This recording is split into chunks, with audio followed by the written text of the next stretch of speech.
Welcome everybody back here at Veil of Sound for our regular Sunday interview. And I'm very, very happy to have somebody here who has shared the stage with one of my all-time favorite bands, Einstuerzende Neubauten. So, initial question, am I going to see you in October on tour with the guys? Yes, you will. Yes. Ooh, cool. But even more interesting lately, I would say, has been one of his other projects, Zahn. So first of all, thanks, Felix, for joining the show. Thanks for having me. And then the question that I have to ask, who came up with that name? I would say Chris did, our bass player, because we were going to call ourselves Kran for, I think, 3 days. And then we discovered that this other band, Kran, with a double A, was active again. And he just, I don't know, Zahn was just, he just dropped the name and everybody was like, okay, yeah. Did you want to have a 4-letter name? By the way, for everybody who is not German, Zahn is tooth in English. So did you want to have a 4-letter name? I think a short name is just brilliant because it's just one syllable, just 4 letters, just out there. Nothing complicated. Everybody has their own way of saying it in different languages, which is interesting. And yeah, and it's the hardest bone in the body. True. No, I was thinking I was asking myself whether you chose a 4-letter name, which nobody usually would associate with music, as a little nod to David Yao and the Jesus Lizard, whose records always had 4-letter titles. Okay, maybe it was not that was not something that I think we thought about openly. Maybe it kind of seeped in there. I don't know. But true, yes. Interestingly, there's a parallel. Interestingly, when we talk about Zahn and when we talk about especially the first record, I've read that Jesus Lizard kind of comparison pretty often. Is that something where you say, okay, it is not an insult, but rather a compliment? Oh, I take it as a compliment, definitely. Yes. I love their sound. And I mean, I don't know how much sense it makes to compare our sound to them. I mean, we don't have that singer or a singer. You don't like have that any singer. We don't have any singer. But well, I mean, their overall sound is definitely something that I've been analyzing a lot, and it definitely is something that appears in our sound somewhere, whether it's obvious or not. I don't know. I could also not say whether it's obvious, but I think when listening to both of your records, there are moments where I feel that certain we don't give a fuck about what you think, we do what we like, that kind of yowish attitude, which I really like in bands. Yeah, I agree. Yes. Is that also a part of the approach for Zahn, making music that is important to you first of all and only on a second level to the audience? I mean, that sounds negative in a way, but we don't, yeah, I mean, but in a way it's true. I mean, we make music that has to live up to our own standards, that between the three of us, it has to make sense. And It's very interesting because I think our sound shifted a little bit between those two albums, or from album 1 to 2, and which I think about a lot. Why, or I don't think about it that much, but I just, when I think about it, I kind of feel that the three of us got to know each other pretty well through the past 4 years, and since the initial rehearsals together, and that first album came about very quickly, and after just a few months, we went to the studio to record it, and I think after that, like, we had to get that thing out of our system, and then I think we started to kind of try to create this thing that would make sense for the three of us, and that definitely included more musical influences than this, to me, to my ears, very bare bone first recording. So It's now interesting that you go ahead. we introduced more different instruments and sounds on the second album, and I think that is because we developed that musical language together, because we didn't know each other that well when we started. Like, we had just literally just met like 3 months or 2 months before we started playing together, or before we started playing together after a month after we had met. But then when it became obvious that this was more than just a loose project or something, that we wanted this to be a band, that was after maybe 4 months or something. I can see what you mean. Would you now consider Zahn your first musical, or if you had to rank it, like, is it at the top of your musical priorities right now, apart from your solo stuff? My solo stuff is totally not happening at all, because of the different several bands that I'm in. I've been trying to record another solo album for 4 years now, but it just always ends up behind other schedules, and I never get around to doing it, which is fine, because I'm super busy. I wouldn't know when to do it. So but yeah, Zahn right now is definitely my priority, and with Einstuerzende Neubauten, I'm just the live keyboard guy. I'm not a band member, even though I got invited to be on that record that is about to come out in April.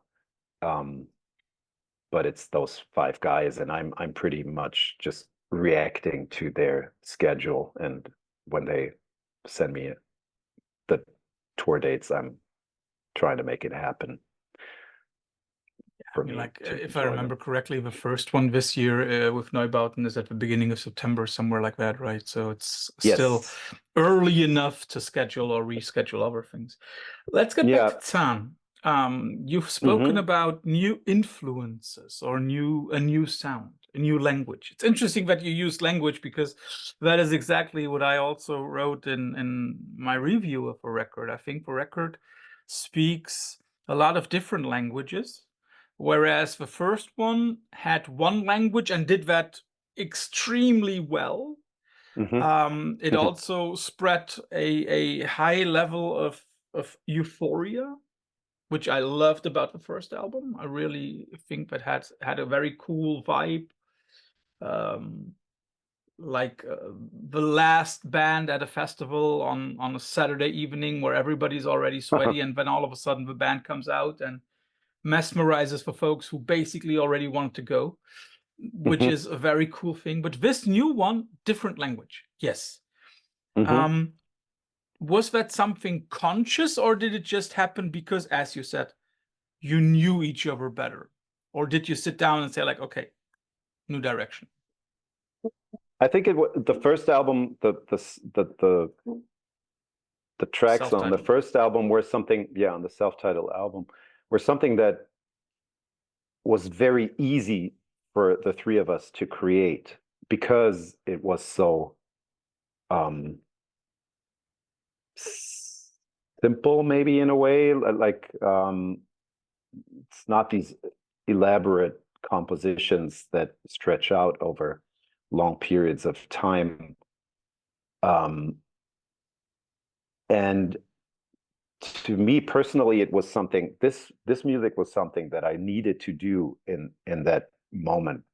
Mm-hmm. It was after having done the solo thing for a few years, and I didn't play in any bands except for touring with Neubauten at the time.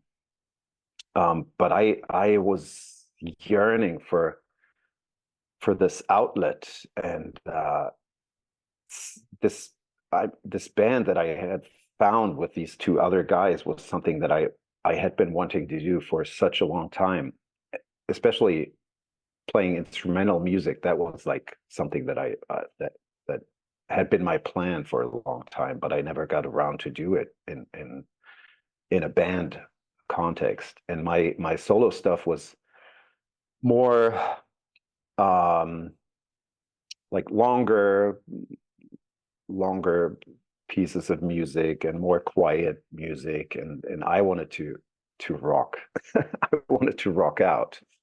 So that was something that we, in that moment, and especially at the beginning of the pandemic, when we had, like, I couldn't work, and we had a lot of time to just mess around in the rehearsal space and later in the studio.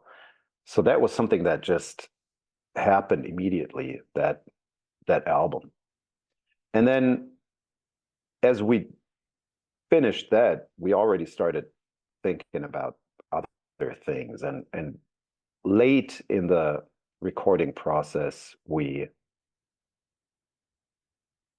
I think Chris took in this lap steel guitar, and I think he already had bought a synthesizer at the time.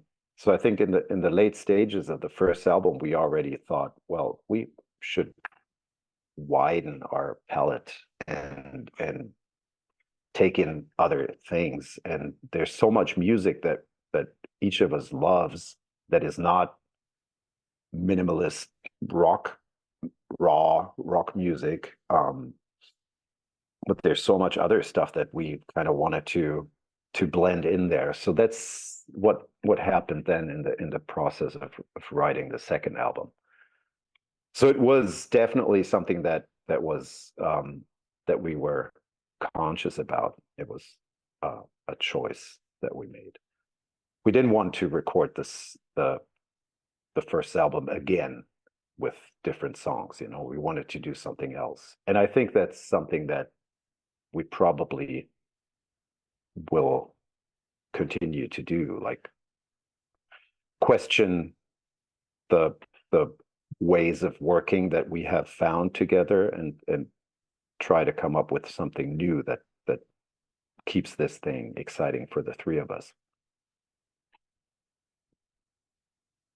One comparison that struck me like a few days ago when I prepared this interview, I was thinking about, you know, the differences between the two records, and it dawned on me that the first record is basically like the first few dates of a new relationship. Everything is cool, everything is euphoric, everything is pedal to the metal. And the second record is establishing the relationship, you know, like setting it on firm, good, well grounds. Is that a comparison that you could live with? Where you say like, okay, yeah, I like that. I like that. Yeah.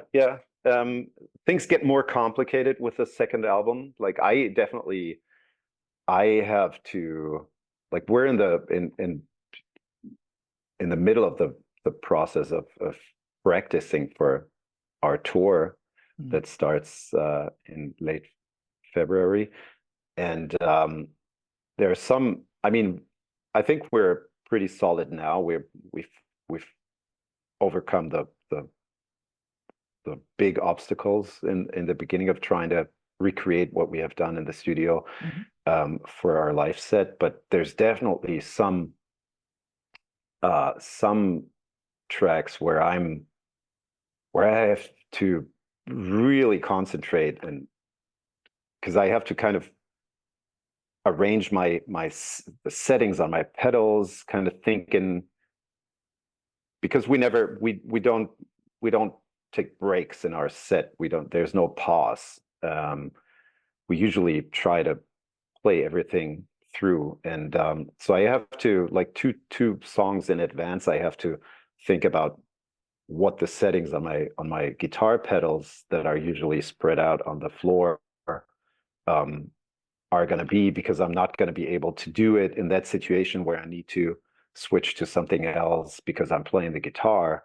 And so I'm having a lot of problems. It's definitely getting more complicated. It's like you say, it's like in a relationship where the first sweet months or years are over, and you have to start working on stuff. And yeah. And before we start comparing the records to children, I think we'll leave it at that, because oh yeah, that's just that way.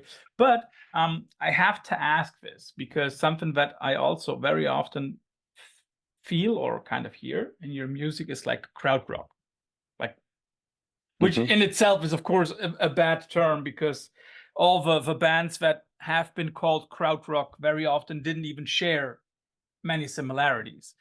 But is there an influence of that German kind of music from the late 60s to early 80s? Something that you guys listen to? Yeah, some. I mean, I don't have a very wide knowledge of, or broad knowledge of the whole thing. I've actually recently bought a book on, I don't know where it is, on those years and bands. I mean, the Neu records are definitely something that I discovered, and that, I mean, that repetitive form of playing songs is definitely an influence on what we're doing in Zahn, I would say, for me personally, at least. And it's funny because this is, I mean, Neu is a band that I probably discovered because I was listening, or am still listening to the band Tortoise a lot. And I read somewhere that Neu was an influence to what they were doing. So I went back to check out Neu. And then that kind of found its way into what I'm doing, or what we are doing, I think. I mean, it's not like, I still have to check out all the Amondül albums, or I don't really know all the Kraftwerk albums, stuff like that. So it's not like I'm really doing the research and then actively trying to emulate that in a way. But yeah, there's definitely some records, and also the Can records, of course. Neu and Can is probably what I'm most familiar with. Yeah. Would you agree that, as I said, krautrock was or is a genre that is not a genre at all? It's just describing bands of different kind of styles and sonic landscapes. And I don't like the name. Yeah, exactly. Yeah. The one thing that I do like about the name, though, is when we think of it as an attitude, when we think of it as an approach to music, which basically says, like, everything goes. And we don't want to repeat the things that the Beatles and the Stones have said before. We want to make rock music on our own terms. And we will redefine what that is, that kind of open character. Mm-hmm. I'm very, very sure this open character is also something that is important for Zahn, right? Yeah, but I think it stems from something else. I mean, for me personally, I come from a punk rock hardcore background, and the often mentioned DIY ethos of that scene is something that I've grown up with. I'm, I've set up shows myself, and I ran around town to put up posters for those shows, and um, also what I learned during that phase of my life was that, like you said, everything goes. I find it very boring to. I mean, I love certain bands that cater to a specific genre, but it's something that I also find very boring after a while. I mean, I wouldn't want to. I mean, rock music is of course full of cliches. You can't avoid, like, once you take that electric guitar and play distorted chords through an amplifier, it's you know you're not recreating anything. It's just you're kind of in a tradition of something. But um, I what I'm trying to do is to find different ways of using that material. And in Zahn, I think it's like the basic elements of Zahn, and what I like about those basic elements is, of course, guitar, bass, and drums, and that is, to me, like the essence of what rock music is. And but where you go from there, that's up to you. And I think that's something that we tried to avoid, going certain ways. I mean, it wouldn't, of course, when I play guitar, sometimes there's a sense of maybe an idea of of a Motorhead song or something that pops up all of a sudden. That's because I've listened to Motorhead so much. But I wouldn't want to play in a band that tries to sound like Motorhead. I mean, in that case, it's not possible, but nobody sounds like Motorhead. But I wouldn't want to try to do it. The way that you speak about it is, first of all, very reflective, which I like. But second of all, it also shows that, you give a lot of thought, but also a lot of feeling to it. You say that you like to try to rearrange the things that rock basically has come up with. Would you say that nowadays new rock bands, just like Zahn, are like the new innovative rock music is always like a cut up and collage, like rearranging stuff, because nothing new can be invented?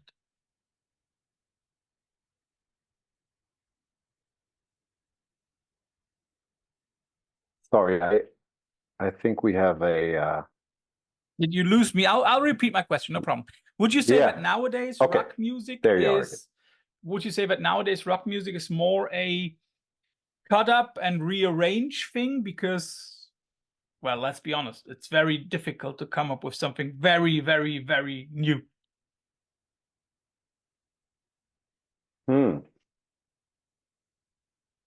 Yeah. Well, I mean, what I'm seeing is a lot of bands that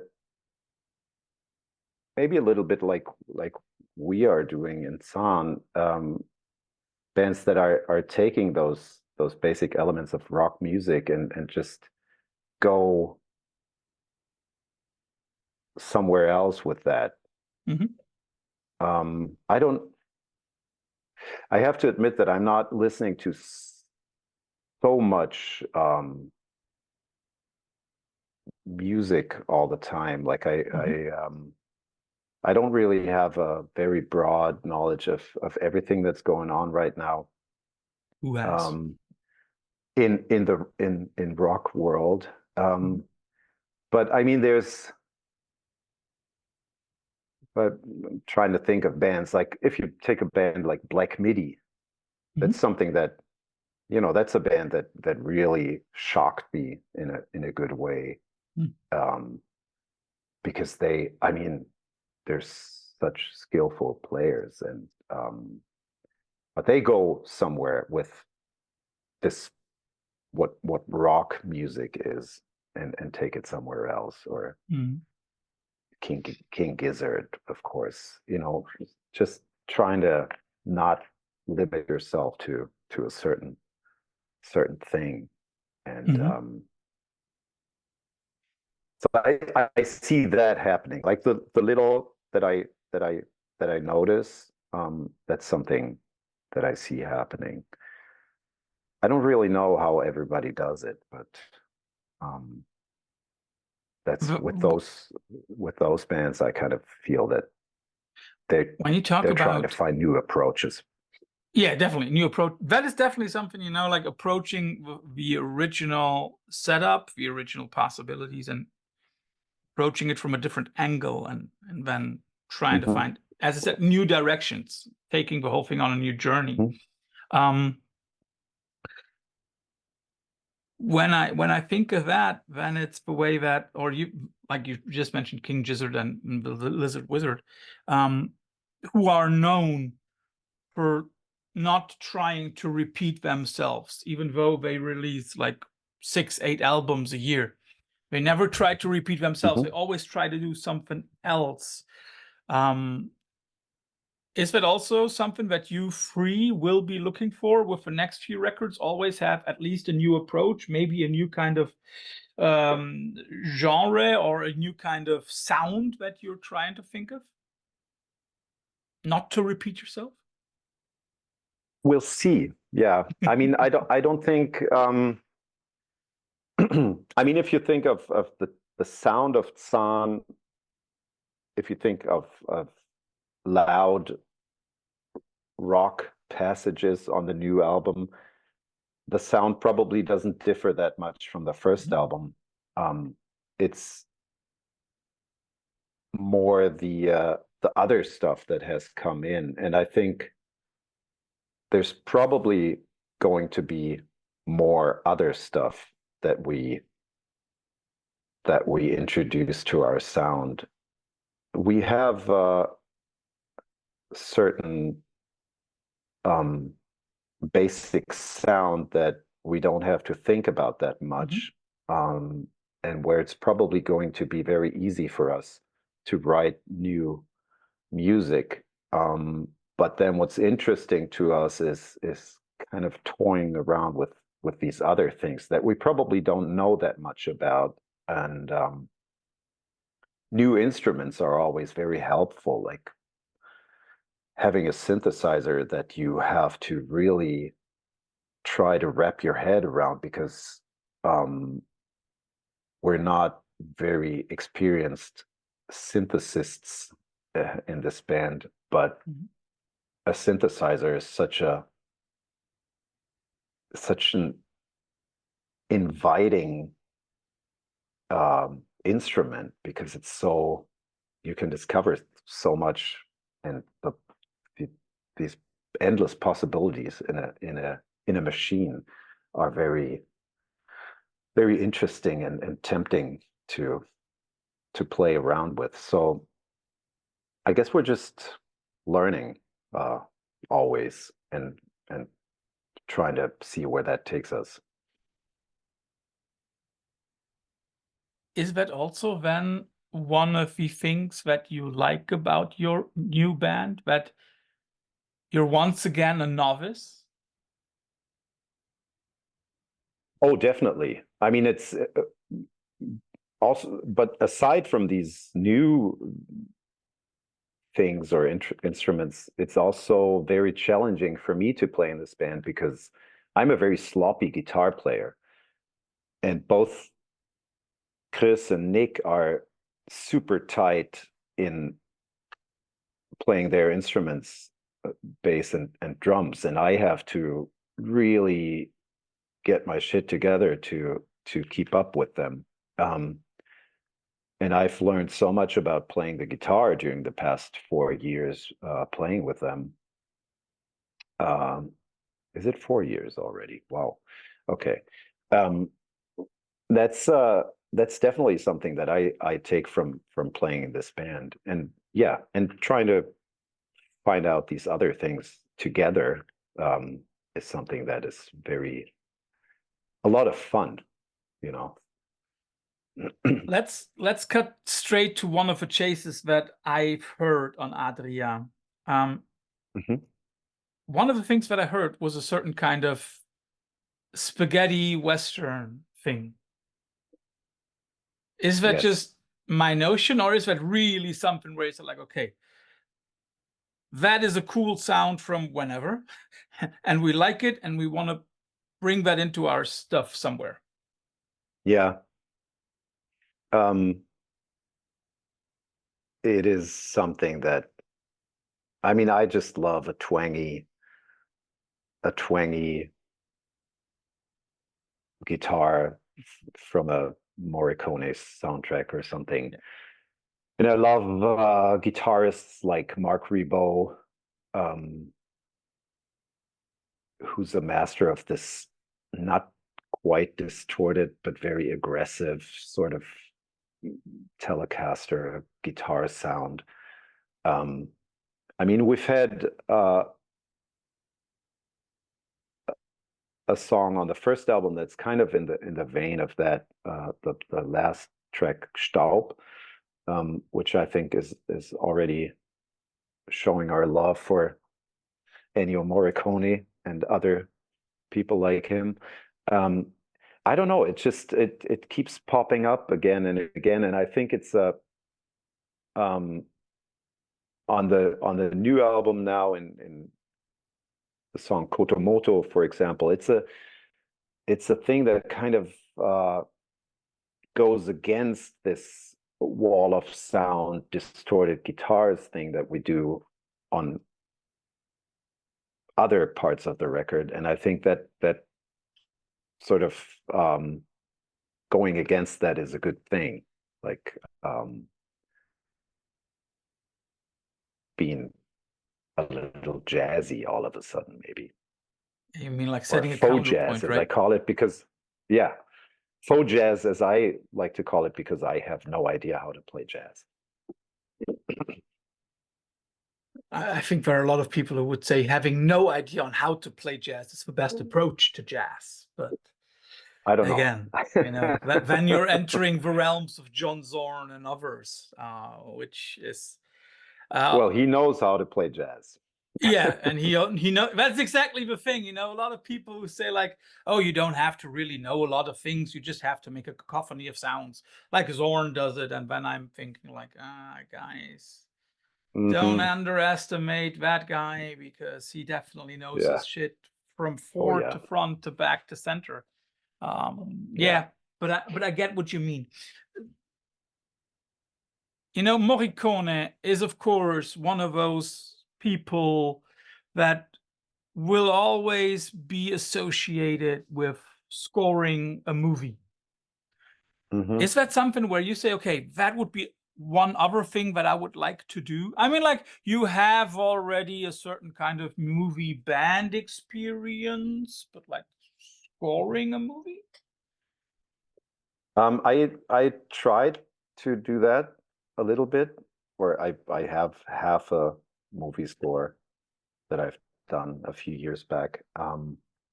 It's a very interesting but also very difficult thing, I think. But yes, with Zahn, I would definitely like to try that, because I think the way that we can create atmospheres by just rolling on with our sound could definitely work for a movie.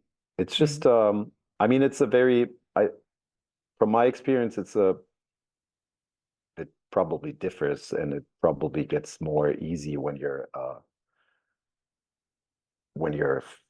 famous for your movie scores, and somebody comes to you and wants exactly your thing, and then you get to do what you want. But from my experience, it's very, I mean, you have to fulfill the need of the movie scene, and so it sometimes gets a little difficult to really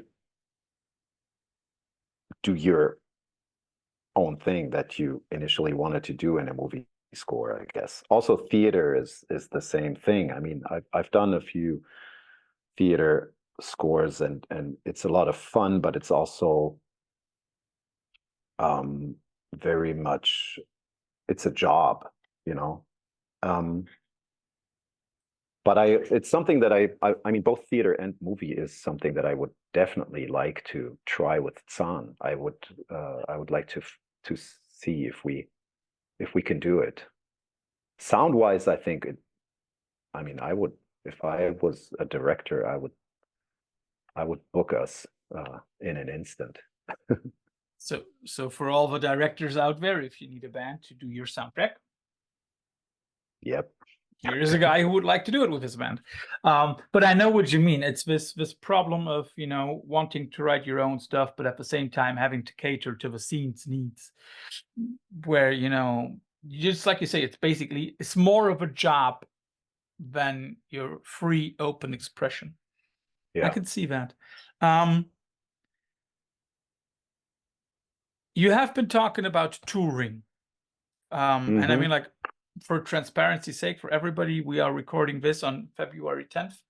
And the guys will be on tour in a few weeks, and tour will also last a few weeks.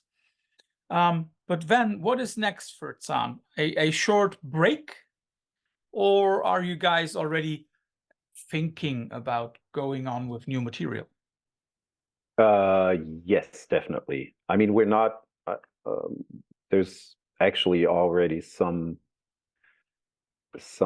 sketches flying around, and I mean, the way I know us, I don't think we'll sit around for very long. We're going to play the tour. We're hopefully, I mean, there's still some festival slots coming in, and we're already thinking about playing more shows in the fall, and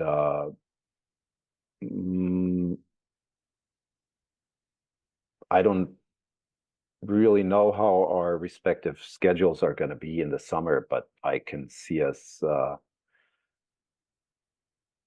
meeting up in the practice space and trying out new things already.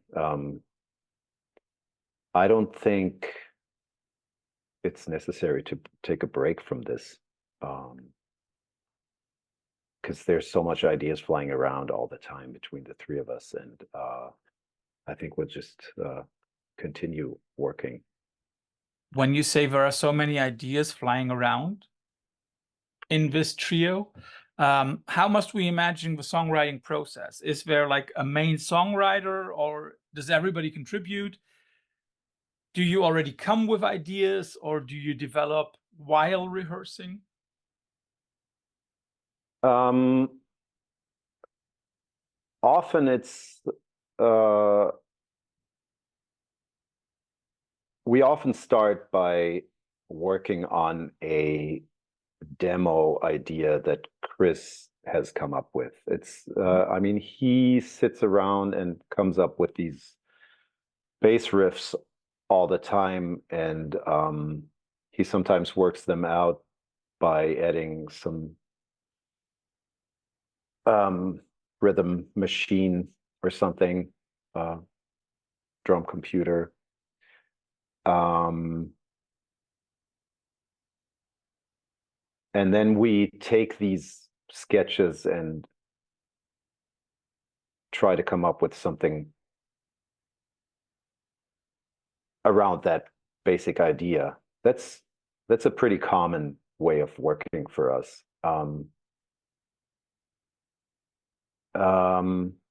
We don't, I mean, then we have to, like, if we have, we sometimes have three ideas that all of a sudden we realize that maybe these three ideas belong together in one song.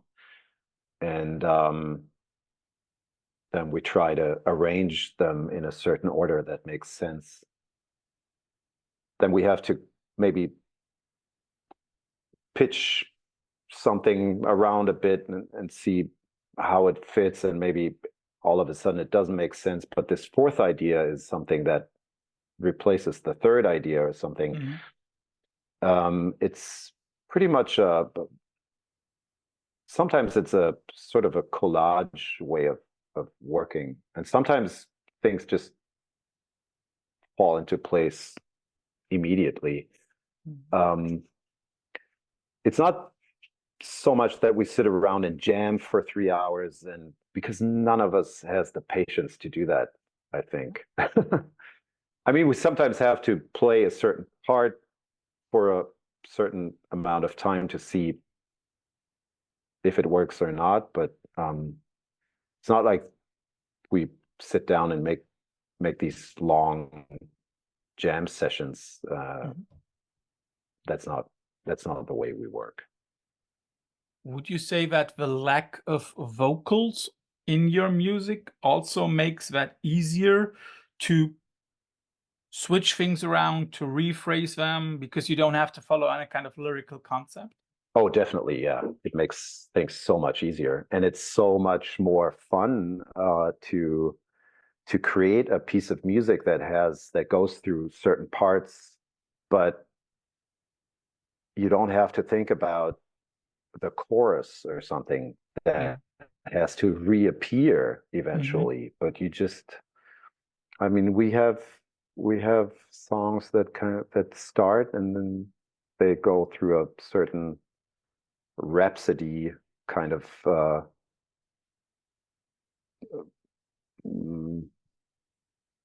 they don't follow the usual verse, chorus, bridge, chorus, right? That's exactly. They have their own structure. Yeah, it's exactly. And at the end, we introduce a part that hasn't appeared before, and it makes sense because it's an instrumental piece of music, and yeah, I think it's more free and also more interesting. Yeah, and I also think Certainly. it gives more importance to those parts, because I mean, like, let's be honest, in a normal rock song, like Van Halen stuff or something like that, the bridge is always only the support animal between two choruses or between two elements. That's why it's the bridge. But if you introduce the next part in your music, it's never something that is a squeezed in thing that should be there because of structure's sake, but it's very own self-sufficient element, right? Yeah, I agree. Yeah, and a bridge in a Zahn song is its own part. It's not there to lead up to something, or it doesn't have to lead up to something. It might be its own thing. When thinking about instrumental music and, you know, like the implications of 3, 4, 6 people doing something together without one of them being the singer, something also always strikes me, and maybe it's just stupid thinking, but would you say that an instrumental band without a singer, of course, not instrumental, is in a way a more democratic band when it comes to concerts and soundscapes? Because as soon as you have a vocalist who sings real lyrics, he or she will always be the center of attention, right? Probably, yes. I don't know what that says about the democracy in a band, but well, yeah, I mean, a front person draws a lot of focus, I guess. Um, a three-piece band, in a way, is. I mean, I talked about the three-piece being The the three essence of basic, rock. the essence of rock, but it's also a very easy democracy because you have three opinions and three voices, and if it's two against one, it's settled. You know, there's no there's no question about it. It's very easy to come to a solution. So I don't know if that answers your It question, does. though, It but does. Definitely does. Mhm. So, Felix, first of all, thanks for all the insights into Zahn and into your way of making music and also perceiving and arranging stuff. But no Veil of Sound interview is complete without the infamous quickfire round at the end. You will always get two alternatives and have to Oh my choose goodness. from them and give a Okay. short explanation. Okay. And as I know that you have had your hand in a German movie a few years ago, I'll I give you played two German a actors. minor. Yeah. Okay. Moritz I played a Bleibtreu minor versus role. Jürgen Vogel. Oh, Jürgen Vogel all the time. Yeah. I would have imagined you to say that. I also used that as an example. For everybody outside of Germany, Felix was part of a movie band. What was it? Hansen Band, right? And Yes. in that band, one of the actor that he just chose, Jürgen Vogel, was the main actor, right? So Mm-hmm. You're one of the three main um, actors. yeah. And then we've spoken about pop rock or AOR, at least hinted at it. I would like your opinion on Van Halen versus Journey. Van Halen. Hmm? My Filipino wife would always choose Journey because of the Filipino singer. The old question, Beatles versus Stones. Difficult I to know. just. I mean, I have to go with Beatles, even though I've during the past 15 years maybe got more into the Stones, but Beatles are just, yeah, it's I go with Beatles. Would be the same with me. I can see why people love the Stones and why they think so highly of them, but it's always going to be the Beatles for me. Yeah. Two Krautrock bands, Neu versus Can. Uh Do you wow. want to think Okay. about it while I give my choice? Mm, I'm I probably will I have to say no because of the because because it just it's to me it's always been more direct and more and probably easier to approach. Mm. Also, I can't say that I know all the Can records, so Mhm. it's a bit tough. Um, For, I go with Noi. for me, it's pretty easy because I grew up 10, 15 kilometers away from the Can headquarters in Weilerswist, so that's like easy for me. Okay, okay. Um, some of the early post-rock bands, Tortoise versus Slint. That's a mean question. I never said those were going to be easy. Yeah. Everybody thinks I'm nice. I'm just, this shows, I like to be mean. I'm a teacher, um, for Christ's sake. uh, mm, it's very, very hard to say to pick one of them, but I think Slint had the bigger impact on me when I listened to it for the first time. So I'll say Slint. especially Spiderland. It's just, yeah. That's like an opus magnum that hardly any band ever achieves, right? Yeah. I'm very sure I know your choice for the next one, but I'm still gonna ask it. Ennio Morricone versus Henry Mancini. Morricone, because he's so much darker. Yeah, that's true. And yeah, definitely. And as I thought you would choose that, I also chose two directors Morricone worked with. One for the better, one for the worse. Quentin Tarantino versus Sergio Leone.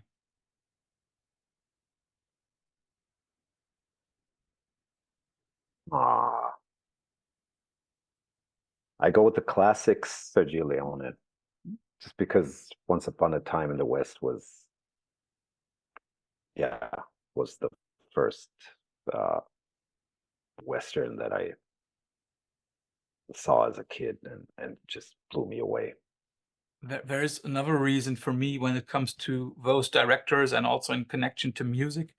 I mean, like, both directors have a near flawless discography or movieography, however you want to call it. But a lot of the early Tarantino movies didn't have a score, in my opinion. They had like a soundtrack. Whereas Leone, most of the time, had a really well-defined and clear score. And that would be my answer to that. Yeah. But although the I have to say that those Tarantino collections of songs, I mean, I know that the Pulp Fiction soundtrack definitely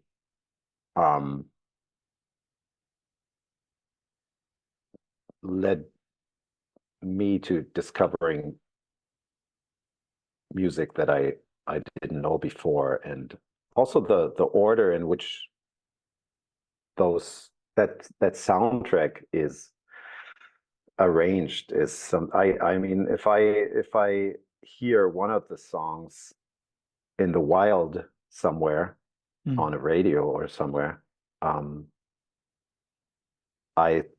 pretty sure I know what's the next track on the Pulp Fiction soundtrack after that. Yeah.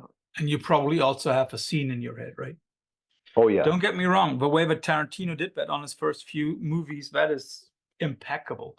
Although it also the way that it's very often not his choice, but I've read a longer article on that. He has people who bring him music, and he keeps a list, and then he's like, okay, that might. Oh, interesting. Yeah. Okay, interesting. Yeah, But he's also a music nerd. Yeah. He's a nerd all over. Yeah, definitely. Have you read his book on movies? Not yet, no. No, me neither. I want to check it out, I think. So let's you know what? Let's set a date. You and I both read it, and then we talk about it in an interview. All right. I'm taking you up on this one. Don't think I won't. Great. Felix, you've spoken about your punk and hardcore roots, which are similar to mine, I guess. Therefore, 3 couples on punk and hardcore. Let's start off with something funny and easy. The Descendants versus All. Oh, wow. Okay. All. Okay. Scott Reynolds, All. Yeah. I mean, millions of that. Yeah, you go on. Sorry. No, it's funny because I was just explaining some of those things about that issue to someone the other day, and I played them my favorite All records, which is always Scott Reynolds on vocals, those few albums. And I have to get back to watching Filmage, the movie about Descendants and All, because it's a very good, really a good one. It's a good documentary. Yeah, definitely. Going a little bit more into the hardcore side of things, MDC, Millions of Dead Cops versus Circle Jerks. Circle Jerks. And now, because of your personal connections to somebody, I give you two bands: Quicksand versus Gorilla Biscuits. Ooh, I mean, Gorilla Biscuits being the one of the first hardcore shows that I was at, which was very exciting for me back then because I was 15 or something and not used to hanging out at punk clubs and all the danger that came with it. And yeah, I'll say Gorilla Biscuits. I mean, Quicksand in its way has been mind-blowing. And I've recently seen them play the first album here in Berlin, and it has aged well. Yeah. It was very, very, it was a great show, really amazing. But Gorilla Biscuits was something that I really dug as a kid, and still, I mean, those the opening horns, Yeah. um, Yeah. and everything. That's good. It still gives me goosebumps. Mm. Yeah, I still. But it's interesting that you say that. Those first few punk shows that you attend, they shape your thinking about concerts. Because I will never forget my first real concert. Suicidal Tendencies, and the opening act was Rage Against the Machine. Okay, all right, yeah. That shaped me. I was 14, and life was never the same again. Yeah, it's interesting. I'm not sure if you can answer the following, but it's connected to Chris and his work for a certain Berlin label called Pelagic Records. I chose two of the bands from the label's roster, and you have to choose between The Ocean and Mono. I have to admit, I can't say that I know either or. I've probably listened to The Ocean a little bit, but Mono I've never actively listened to. So I have to play a carte blanche there. That is okay. If you want to start listening to them, then my suggestions would either be for my parents or Hymn to the Immortal Wind. But I would rather, for you, I would guess For My Parents would be the better starting point. Okay. So, Felix, I will. You will check that out? I will. Yeah, I will do my homework. It's homework. We already have a homework, you and I. We both have to read a book. Oh, yeah. So, thanks for all the insights into the band. Thanks for your choices. Thanks for already setting up a second interview, basically. If you, as the audience here, liked what we did here in our little interview, if you liked the conversations we had, and if you like what we at the Veil of Sound in generally do, maybe give us a subscription here at the YouTube, or give us a like on Facebook or somewhere. I enjoyed this a lot. So that was a really cool way to get into the Saturday groove. Felix, thanks for your time. And now your chance for final last words to our audience. Oh, wow. Well, first of all, thank you for making this possible and for taking your time. I don't know any smart last words, but I just everybody's invited to come see us at our shows, mostly in Germany now, but probably in other countries as well in the near future, I hope. Thanks for your time. Thanks for your time, and enjoy the rest of your Saturday. You too. Thank you.